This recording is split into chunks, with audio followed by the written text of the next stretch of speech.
காவிரி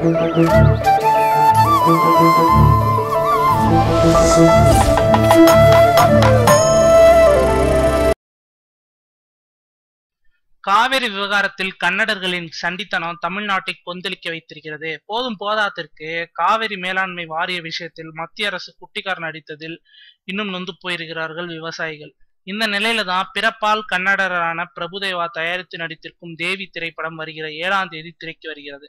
முக்கிய முனைக்கு தியேட்டர் போடப்பட்டு வந்தாலும் தேவி படத்திற்கு தியேட்டர் கொடுத்த டெல்டா பகுதி தியேட்டர்காரர்கள் படு திகிலுக்கு ஆளாகி இருக்கிறாராம். சித்தராமையாவுக்கு எதிராகவும் காவேரி விஷயத்தில் தமிழகத்தை வஞ்சித்த மத்திய அரசுக்கு எதிராகவும் போராட்டம் வெடித்திருக்கிற நிலையில் இந்த தேவி திரைப்பட விவகாரமும் படு எரிச்சலை ஏற்படுத்தியிருக்கிறதாம் விவசாயிகளை. போராட்டம் இன்னும் கொழுந்துவிட்டு எரியும் நேரத்தில் தேவி படத்தை திரையிடுவதா என்கிற அச்சம் தொடர்ந்து தியேட்டர்காரர்களை ஏற்படுத்தி வருவதுதான் முக்கிய செய்தி. என்னதான் தமன்னா தன் சிவப்பு தோலை காட்டினாலும் அதை விட சிவப்பா எரியுதே பிரச்சனை, என்னமா செய்யறது?